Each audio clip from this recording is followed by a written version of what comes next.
মানে আমাৰ অসমৰ সকলো ৰাইজৰ কাৰণে এটা নতুন দিন হ'ব, যিহেতু তেওঁলোকৰ আশা আকাংক্ষা পূৰণ হ'ব।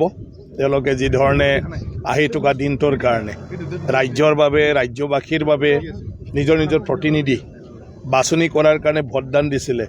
আজি ইয়াৰ মানে ৰিজাল্টৰ পিছত ইয়াৰ ফলাফল পাব, আৰু মই ভাবোঁ নিশ্চয়কৈ অসমৰ ভালৰ কাৰণে আৰু অসমবাসীৰ কাৰণে এটা ভাল টীম জয়যুক্ত হৈ আহিব আৰু অসমখন ভালদৰে নেতৃত্ব দিব। চৰ্চাৰ কেন্দ্ৰবিন্দু তামোলপুৰ না, সেইটো হয়, চৰ্চাটো চবে কৰিব, যিহেতু ভোটদান কৰাৰ পিছত ইমান দিন আছে কিনো কৰি থাকিব। গতিকে আফটাৰ অল ভোট অলৰেডি মানে আমাৰ মানে কি কয় ভোটিং মেচিনটোত জমা হৈয়ে আছে। গতিকে আমাৰ গণতন্ত্ৰত চবেই নিজৰ ইচ্ছামতে ভোটদান কৰিব পাৰে। যোনে যাক যি কাৰণত মানে কি কয় চইচ কৰে সেইমতে ভোটদান কৰিছোঁ। আজি নিশ্চিতভাৱে এইটো ৰিজাল্টত ওলাই যাব। গতিকে সেইখিনি চৰ্চা টাইম পাছ হৈ গ'ল, কিন্তু আজিতো আচল আৰু আজি আৰু কোনো মিছা নাই। আজি যি হ'ব সেইটোৱে ফাইনেল। কিমান ভোটৰ ব্যৱধানত জয়যুক্ত হ'ব? সেইটোতো আজি কোৱাৰ কোনো মূল্য নাই।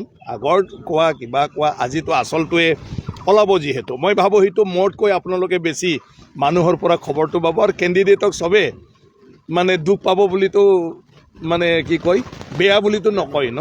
আজি আমি চব যিমান কেণ্ডিডেট আহিছে চব কেণ্ডিডেটকে ৰাইজে ভাল বুলি কৈছে, শুভেচ্ছা দিছে। কিন্তু কি কয় প্ৰত্যেকজনৰে ভাল পোৱা মানুহ থাকে, ভাল ভোট দিয়া মানুহ থাকে, সেইটো নহয়। কিন্তু তাৰ মাজতে মেজৰিটি কাৰ, আমাৰ গণতন্ত্ৰ হ'ল মেজৰিটিহে গ্ৰেণ্টেড হ'ব। গতিকে ভাল বেয়াৰ লগত কোনো কথা নাই। গতিকে আজি আমাৰ মানে কি কয় পৰীক্ষাৰ ফলাফলটো আজিহে সঁচাকৈ ওলাব। তাৰ বাদে কিবা যদি গোপনীয়তা জানে তো আপোনালোকে বেছি জানে, কাৰণ আপোনালোকে চব শ্ৰেণীৰ মানুহক লগ পাই চব শ্ৰেণীৰ মানুহৰ লগত কথা পাতে। তো নিশ্চিতভাৱে হিমন্ত বিশ্ব শৰ্মা ডাঙৰীয়াৰ নেতৃত্বত NDA চৰকাৰ হ'ব, বিজেপিৰ নেতৃত্বত চৰকাৰ হ'বই, তাতো কোনো আৰু মানে সন্দেহ নাই।